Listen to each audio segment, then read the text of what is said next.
अरे और कितनी बार समझाऊंगा, सारे पैसे बैंक में नहीं जाने हैं, 20% पैसा बैंक में और बाकी का घर भेजना है, समझा?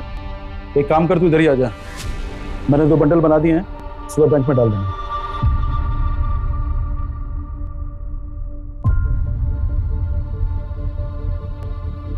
सर, खाने का कुछ ऑर्डर है आपका? क्योंकि 5 मिनट में किचन क्लोज हो रहा है। मैं किसी का वेट कर रहा था। ड्रिंक्स तो मिलेगा ना? हाँ सर, वो मिलेगा। अच्छा, तुम्हारी बेटी की किडनी का ऑपरेशन होना था, क्या हुआ उसका? अभी नहीं हुआ सर, थोड़ा सा पैसे कम पड़ रहे हैं। कितने कम पड़ रहे? सर वो ऑपरेशन के लिए 50,000 रुपए कम पड़ रहे हैं। मैं 50,000 अभी भेजता हूँ, सबसे पहले ऑपरेशन कराओ, ठीक है? और जरूरत पड़ेगी तो मांग लेना। नंबर बोलो। सर 8034। चेक करना पैसे आए।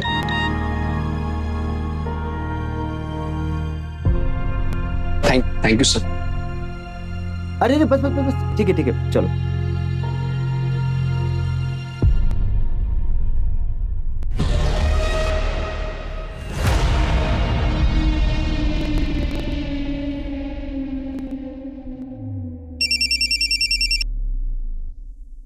हेलो, बिजी आप? नहीं, एकदम ठीक हूँ। बार में बैठ के दारू पी रहा हूँ। चिढ़ क्यों रहे हैं? अरे रूपाली, मैं चिढ़ नहीं रहा हूँ, सच कह रहा हूँ। जिससे मिलने आया था वो अभी तक आया नहीं। ओह, अच्छा, निशा आपसे बात करना चाहती है। अरे आके बात करता हूँ ना, मर थोड़ी रहा हूँ। अरे ऐसे क्यों करते हैं आप? देखिए, हमेशा मजाक अच्छा नहीं लगता। सॉरी बाबा, सॉरी। चलो निशा को फोन दो। हेलो पापा, आप कब घर आओगे? मुझे स्टोरी सुनना है। बेटा, आपको मम्मा स्टोरी सुनाएंगी, ठीक है? पापा को आने में देरी हो जाएगी, आप खाना खा के सो जाइए। ठीक है, निशा लव्स यू। पापा लव्स यू टू बेटा। Good night.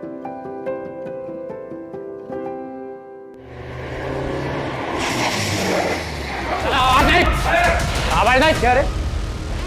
तेरे को समझाया तो तेरे को समझ में नहीं आया? पहचाना मेरे को? शेखर नागरे। फोन किया तो समझ में नहीं आया ना? हाँ, पैसे की थैली निकाल, पैसे की थैली निकाल, चल जल्दी जल्दी जल्दी। दूसरी थैली भी निकाल, दूसरी थैली भी निकाल, जल्दी निकाल।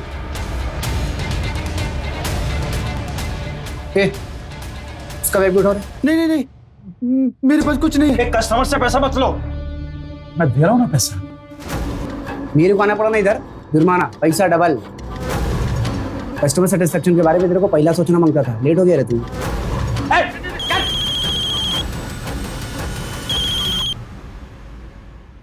8 वाजता यायला सांगितलंय ना, 11:30 बज गए हैं, आप अभी तक नहीं आए, कहाँ रह गए? डॉक्टर ने बोला है ना, वक्त पे दवाई खाने के लिए, आप जल्दी आइए। आप बोल क्यों नहीं रहे? मैं आ रहा हूँ।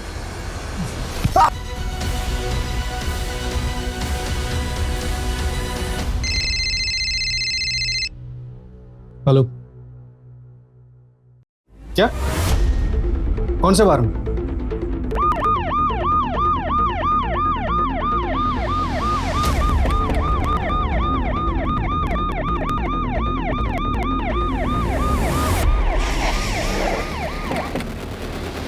सर, मैंने फोन किया था। चाकू नीचे फेंको, चाकू नीचे फेंको।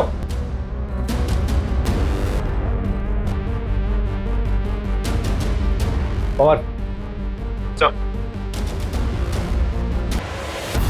क्या नाम है आपका? कहाँ रहते हो? अरे क्या नाम है? बैठो, बैठ जाओ।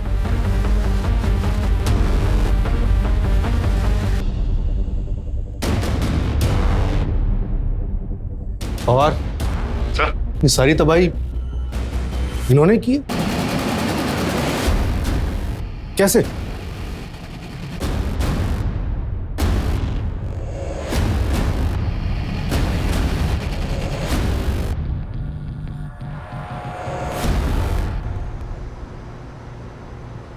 ओहो, फोन में बैटरी नहीं है।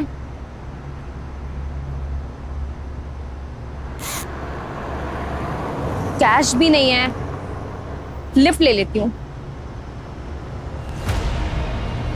Lift lift lift lift. Sir, Shrikant Joshi नाम है, इसके अलावा और कुछ नहीं बोल रहा। हमने मरहम पट्टी करवा दी। मर्डर वेपन वो चाकू ही हैरान के हाथों से अपने कब्जे में लिया। लेकिन पवार, सवाल यह है कि इतने बुजुर्ग आदमी ये सब कुछ किया कैसे होगा? सर पे चोट का भी निशान है, तो शायद हाथापाई में लगी होगी। मर्डर वेपन पे श्रीकांत जोशी की उंगलियों के निशान भी तो हैं। मतलब ओपन एंड शट केस है। सर कहाँ है मेरे पति? किसने मारा है उन्हें?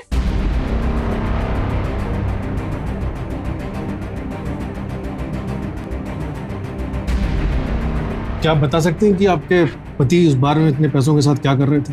सर वो किसी से बिजनेस इन्वेस्टमेंट के लिए मीटिंग करने गए थे, पर किसने मारा है उन्हें और आप लोग पकड़ क्यों नहीं रहे उन्हें? देखिए, फिलहाल हमारी कस्टडी में एक सस्पेक्ट है, लेकिन इन्वेस्टिगेशन के बाद ही हम बता सकते हैं कि वो इस सब में शामिल है।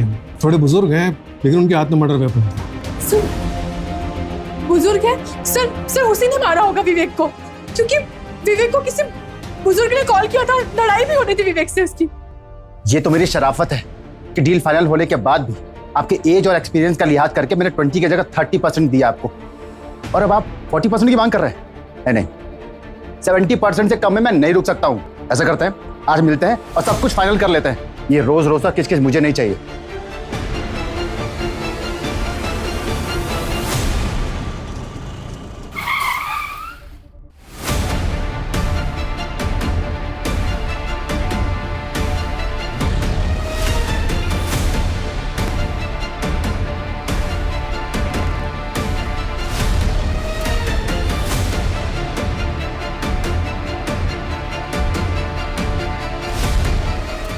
सर फिलहाल सर्कमस्टेंशियल एविडेंस तो श्रीकांत जोशी के खिलाफ है। मर्डर वेपन पे उंगलियों के निशान भी है, और अब तो विक्टिम की वाइफ भी डायरेक्ट एलिगेशन लगा रही है। ठीक है, मजिस्ट्रेट कोर्ट में पेशी करो और पुलिस कस्टडी के लिए रिक्वेस्ट करो। सर साहब,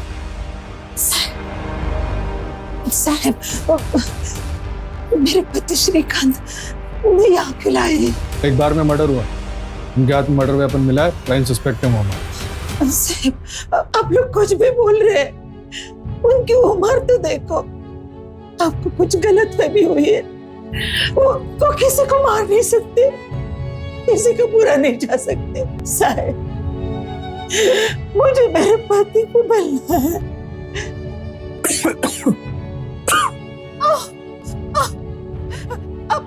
अब ठीक तो है।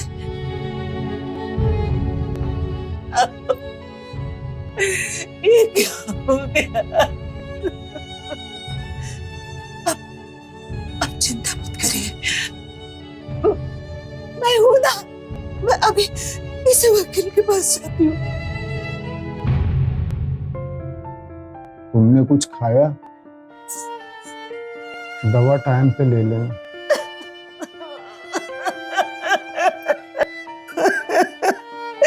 ये क्या हो गया? क्या हुआ था कल रात? किसने किया ये सब? श्रीकांत जोशी ने? कौन श्रीकांत जोशी? ये सब तो उसने किया है, वो शेखर, गैंगस्टर शेखर नागरे। 3 दिन पहले धमकी भरा फोन किया था उसने। बहुत नसीब वाला है रे तू। तेरी बाई को अभी भी एकदम पटाखा लगती है, और वो तेरी छोकरी इधर एफसी रोड में पड़ती है ना, एकदम फुलझड़ी लगती है। देखो, मेरी फैमिली को बीच में मत लाओ। साफ साफ बोलो क्या चाहिए। बहुत समझदार है तू, सीधा मुद्दे पे आया। रोकड़ा चाहिए मेरे को रोकड़ा दे, तेरी फुलझड़ी और तेरी पटाखा दोनों सेफ रहेंगे। मेरा प्रोटेक्शन मिलेगा दोनों को। कितना? 2 बेटे। 2 पेटी? अबे एड़े, 2 बेटी मतलब तुम 3 लोग हैं ना, तो 2 2 2 6 हुआ। अबे लोड मत ले तू, राउंड फिगर 5 कर दे। चल कह रहे रमन, तेरे को लगा खोपड़ी धमकी दे रहे मैं तेरे को। चल दोनों थैली निकाल पैसे की। ऐसा क्या कर रहा है? 20 पेटी उठाने में तेरे बाइकों के कमर लचक जाएंगी, मोच आएगा उसको। उसका बोझ हल्का करो पागल। निकल चल निकल।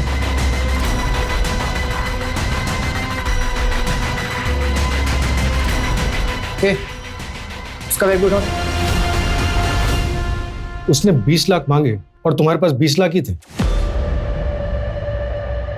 हाँ। इतनी करेक्ट इन्फॉर्मेशन तो बिना इनसाइडर जॉब के पॉसिबल नहीं है। क्या लगता है तुम्हें, तुम्हारा कोई स्टाफ वाला इन्वॉल्व है इस सब में? नहीं। मुझे ऐसे नहीं लगता सर। मेरा सारा स्टाफ बहुत लॉयल है मेरे साथ, सालों से काम कर रहा है। खरे, जैसे हमें विवेक की लाश मिली थी ठीक वैसे लेट जाओ सर। यहाँ पे हमें रमन शेट्टी मिला था, इधर बैठ जाओ।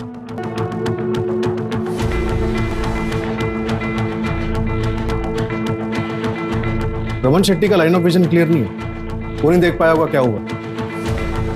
सर मुझे तो लगता है ये सब कुछ श्रीकांत जोशी ने ही किया होगा, क्योंकि रमन शेट्टी इंजर्ड था, ठीक से समझ नहीं पाया होगा। चलो मान लिया रमन ठीक से समझ नहीं पाया, लेकिन पवार श्रीकांत जोशी की उम्र देखो, उसकी हालत देखो, तुम्हें लगता है उसने किया होगा? जैसे आपको लग रहा है कि वो बूढ़े आदमी है, बुजुर्ग है, इस एज में इतना सब कुछ कैसे कर पाएंगे। एग्जैक्टली उसी थॉट प्रोसेस से रमन शेट्टी ने भी क्राइम सीन को जज किया होगा। और वैसे भी गैंगस्टर्स तो पहुंच गए थे, तो श्रीकांत जोशी को मदद मिल गई थी। एक मिनट, सीमा इधर आओ। यहाँ वो बेटा रतुल मिला था, इधर बैठो। उसने देखा होगा क्या हुआ, उसे होश आया? अभी तक तो नहीं सर। ये 20 रैंडम नंबर्स है जिनसे शेट्टी को कॉल्स आते थे। एक और बात सर, बार के बाहर जो सीसीटीवी कैमरा है, उस कैमरे के फुटेज में ये गाड़ी कह रही है सर। ये गाड़ी तो मिल नहीं पाएगी, जाहिर सी बात है नंबर फेक होगा। राइट सर, नंबर फेक है। तो फिर ये नंबर ट्रैक करो, पता करो कि गैंगस्टर कौन से नंबर से कॉल करते हैं। जी सर। तो सर श्रीकांत जोशी का क्या करना है? रमन शेट्टी का कहना है कि गैंगस्टर्स आए थे, और विक्टिम की वाइफ का भी कहना सही है कि आखिर विवेक को ही जान से क्यों मारा, वो भी मल्टीपल स्टाइल।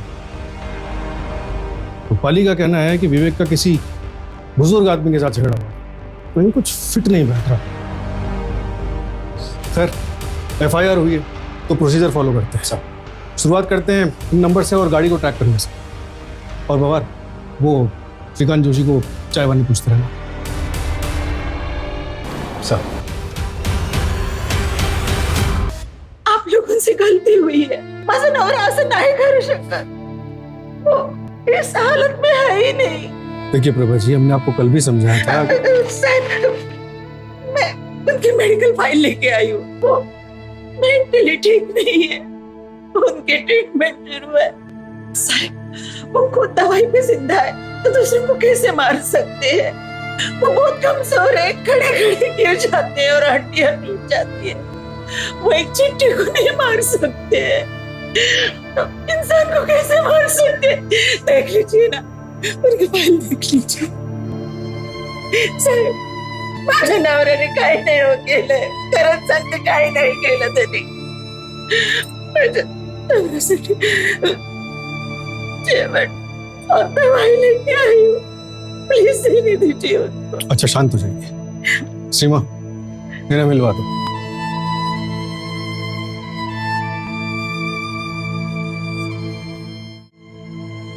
आप भी कहिए ना, आप भी कहिए।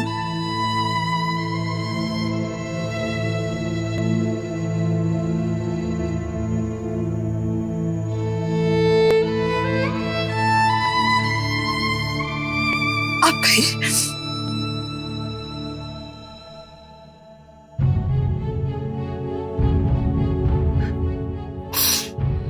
मैंने कुछ नहीं किया,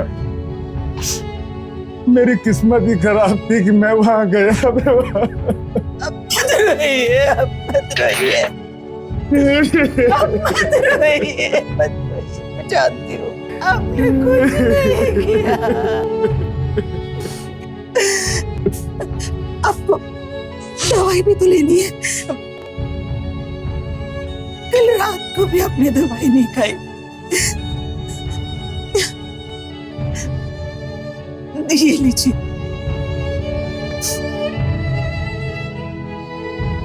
दवाई लीजिए।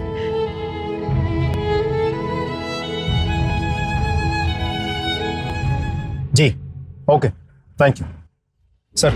वो जो बेटा अतुल है, उसे होश आ गया है, डिस्चार्ज कर दिया गया है। रमन शेट्टी को अपने लोगों पे बहुत भरोसा है, लेकिन पैसों के लिए बेटा भी बाप का खून कर सकता है। सर किचन क्लोज हो चुका था, एक और वेटर था वो भी चला गया था। सर मैं अतुल का बैकग्राउंड निकालता हूँ। ये गैंगस्टर शेखर नागरे आखिर है कौन? पता नहीं सर, मैंने भी ये नाम पहले कभी नहीं सुना। न्यू एंट्री होगी। न्यू एंट्री है तो उसकी फास्ट एग्जिट कराते हैं, पता करो इसके बारे में। और एरिया के जितने भी हिस्ट्री शीटर और गैंगस्टर्स हैं सबको राउंड अप करो। Right sir. चल बता, कैसे प्लान किया ये सब? पूरे स्टाफ में एक तो ही है जिसे सबसे ज्यादा पैसों की जरूरत थी। सर आप कैसी बात कर रहे हैं सर? ये बात सच है कि मुझे मेरी बेटी के ऑपरेशन के लिए पैसे की जरूरत थी। शेट्टी सर ने मेरी कुछ मदद कर दी थी। 50,000 की और जरूरत थी तो विवेक सर ने मेरे अकाउंट में उस रात डाल दिए थे। आप हो सके तो मेरे अकाउंट में चेक कर लीजिए सर, मैं सच बोल रहा हूँ सर। तो फिर एक सच और बता, क्या हुआ था उस रात? क्या वो बुजुर्ग आदमी श्रीकांत जोशी ने विवेक को चाकू मारा था? बुजुर्ग आदमी? हाँ सर, एक कस्टमर था सर। सर उसको तो खुद गैंगस्टर लोगों ने पीट दिया था। ये इंसाफ नहीं है सर श्रीकांत जोशी ही खूनी है। उसने 7 साल के बच्चे के निर्दोष बाप को मारा है और आप लोग उसकी उम्र का लिहाज कर रहे हैं। देखिए रूपाली जी, हम किसी को फांसी पर नहीं चढ़ा सकते, वो काम कोर्ट का है। हमारा काम है कोर्ट को सबूत देना। सबूत? जिस चाकू से उसने मेरे पति को मारा है वो उसके हाथ में मिला है आपको, और क्या सबूत चाहिए आपको? सर 24 घंटे से ज्यादा हो गया है। अगर आप लोग कुछ नहीं कर सकते ना तो उसे मुझे दे दीजिए, मैं इंसाफ कर दूंगी और फिर आप लोग मुझे अरेस्ट कर लीजिएगा। देखिए हम आपकी सिचुएशन समझ रहे हैं। नहीं सर, आप नहीं समझ रहे हैं। क्या आप जानती हैं आपके पति वहां बाहर में क्या करने गए थे? सर मैंने पहले भी बताया आपको, वो कई बिजनेस में इन्वेस्टर है और उस आदमी से किसी बिजनेस मीटिंग के लिए गए थे। कितना कैश लेकर गए थे? पवार, वो विवेक के पार्टनर के बारे में कोई अपडेट? सर कंफर्म तो कुछ पता नहीं चला, लेकिन कॉल डिटेल से एक नंबर मिला है। मिक्की सिंह का है, दिल्ली से है। और हमारी इन्फॉर्मेशन के मुताबिक इस मिक्की सिंह की एज है अराउंड 67 ईयर्स, और उन्हें बहुत अच्छे से पता था कि विवेक कैश लेके उनसे मिलने आ रहे हैं। वो भी पूरे 15 लाख, जैसे कि रूपाली ने बताया। मतलब रमन शेट्टी के 20 और ये 15, यानी क्रिमिनल्स पूरे 35 लाख लेकर भागे क्राइम सीन से। लेकिन सर मुझे ये समझ में नहीं आ रहा है कि क्राइम हुआ क्यों। आई मीन टारगेट पे कौन था? कुछ तो है जो हमारे सामने नहीं आ रहा। रमन शेट्टी और उसके आदमी ने बताया था कि श्रीकांत ने बचाने की कोशिश की थी, मारने की, क्योंकि भले ही 100 गुनहगार बच्चे हैं लेकिन एक बेगुनाह को सजा नहीं होनी चाहिए, और विवेक को भी इंसाफ मिलना चाहिए। I love you. I love you too. तो आज शाम मिले, तुम्हें देखे बिना कितने दिन हो गए। Okay. I will call. Be ready. I'm always ready. I love you. Love you too. Bye. Sir Shrikant Joshi को मैं अच्छी तरह से जानता हूँ, क्योंकि पिछले 1 साल से मैं ही उनका ट्रीटमेंट कर रहा हूँ। ये रही उनकी फाइल। श्रीकांत जी मेंटली और फिजिकली बहुत वीक है और डिप्रेशन में भी है। उनकी बोन्स बहुत वीक हो गई हैं, उनकी बॉडी में विटामिन की बहुत कमी है। कोई भी डॉक्टर उन्हें देखकर ये नहीं कह सकता कि इस कंडीशन का पेशेंट कोई क्राइम कर सकता है। अभी आपकी तसल्ली के लिए मैं उनका हेल्थ सर्टिफिकेट बना के दे सकता हूँ। रूपाली जी, हमें FIR चेंज करना पड़ा।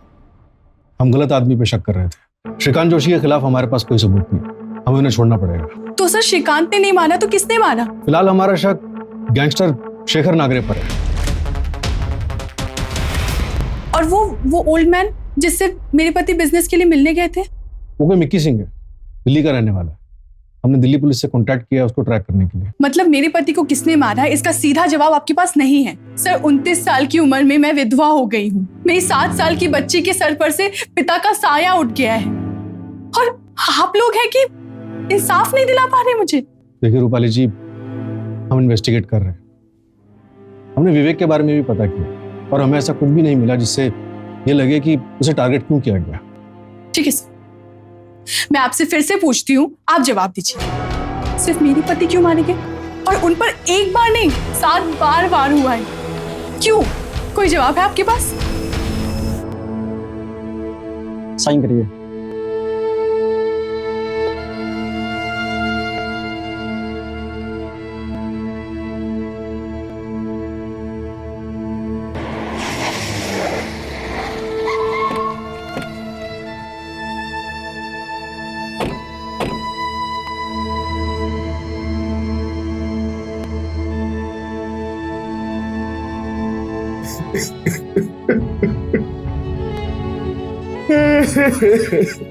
और लुई, जो कुछ हुआ उसमें आपकी कोई गलती नहीं है। काश सही समय पे सही कदम उठाया होता तो वह जिंदा मेरे माँ।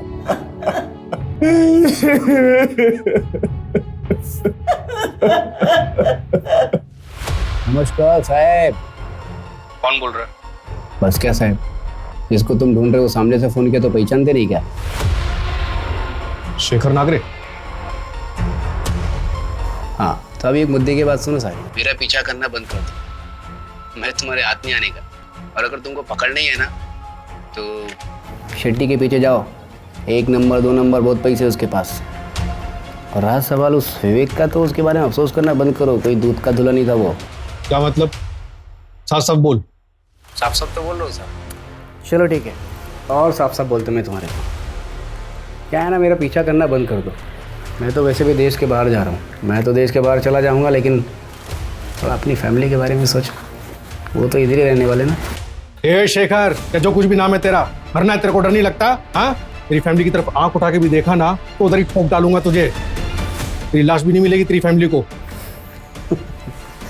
अपना यूएसपी तो यही है ना साहब, अपने कोई फैमिली नहीं है। और वैसे भी फैमिली ना कमज़ोरी होती है, पर तुम अपनी फैमिली के बारे में सोचना। हाँ सर पता नहीं दिलेर है या बेवकूफ। बेवकूफ है। दिलेर होता तो हमारी जगह पर होता। नंबर ट्रैक पे डालो उसका। सर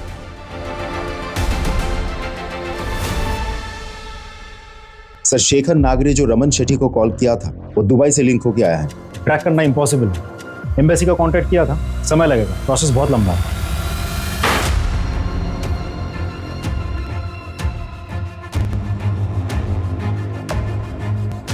कदम सर, ये विवेक आप्टे मर्डर केस की फाइल है। इसे बाकी के कोल्ड केसेस के फाइल्स के साथ रख दो। Cold case? हाँ, क्या कर सकते हैं जब तक गैंगस्टर शेखर नागरे पकड़ा नहीं जाता। Sir,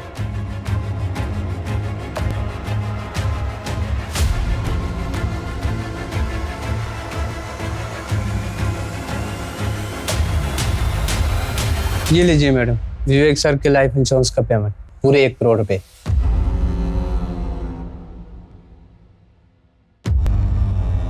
thank you. Welcome.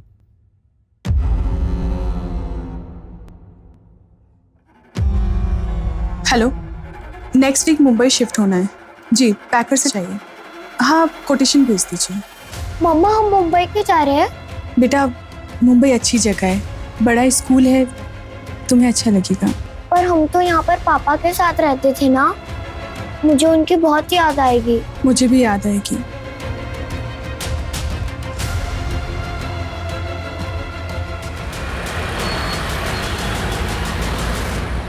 Sir, 6 महीने पहले विवेक आप्टे मर्डर केस याद है आपको, जो रमन शेट्टी बार एंड रेस्टोरेंट में हुआ था?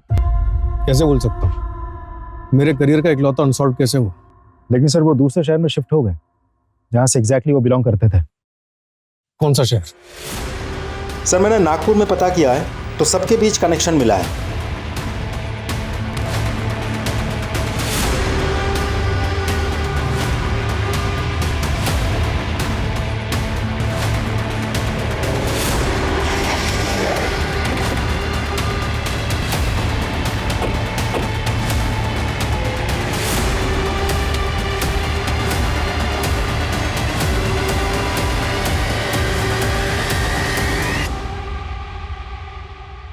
सर, इन लोग को वापस से नागपुर में देखकर बहुत खुशी हुई और ये लोग बहुत हिम्मत वाले हैं। इन लोग की जगह और कोई फैमिली होता और उनके साथ में ऐसा हादसा हुआ रहता ना तो मुंह छुपा के भाग जाते।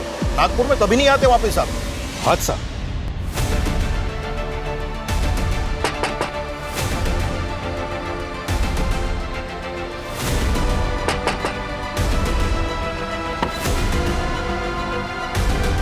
विनय आप्टे का मर्डर तुम्ही प्लान किया था? बार का ओनर रमन शेट्टी तुम्हारा पुराना दोस्त है, वो भी यही नागपुर का। बार का वेटर अतुल जोशी तुम्हारा भतीजा है। दोनों हमारी हिरासत में। और विवेक को जो इंटरनेट कॉल किया गया था वो आपने किया था। ठीक है, आज रात में मिलते हैं शेट्टी बार में पैसों के साथ।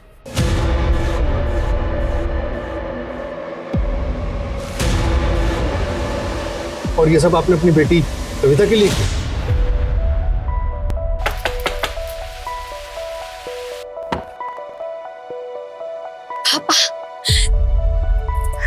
बेटा कहाँ थी अभी तक है?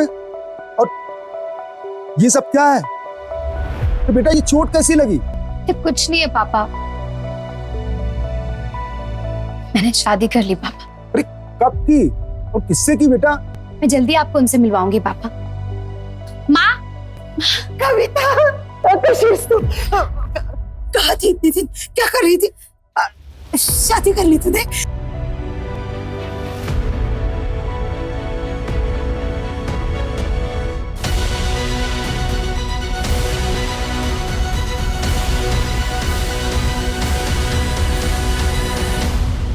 पापा, विवेक ने मुझे धोखा दिया।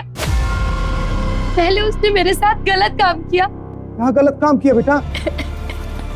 रमन शेट्टी मेरा दोस्त है, उसने मेरा साथ दिया क्योंकि कविता को वो अपनी बेटी मानता था। वो गैंगस्टर शेखर नागरा, वो कौन है? उसका असली नाम तरुण है, मेरे ही मोहल्ले में रहता है, मेरा पड़ोसी है। कविता उसको राखी बांधती थी। जब सभी लोगों को कविता के बारे में मालूम हुआ तो सबने हमारा साथ दिया। 2 महीने पहले मैं विवेक की बीवी से मिला और मैंने विवेक के बारे में सब कुछ सच बता दिया। साहब, विवेक को ढूंढने में और प्लान करने में पूरे 2 साल लगे। क्या मिला आपको ये सब कुछ करके? मैंने अपनी कविता को इन्हीं हाथों से फूल जैसे पाला है साहब। कोई भी आएगा और हमारी बेटी से खेल के चला जाएगा। नहीं साहब, मुझे गिरफ्तार कर लीजिए साहब। प्रभा, हमारी बेटी कविता को इंसाफ मिल गया।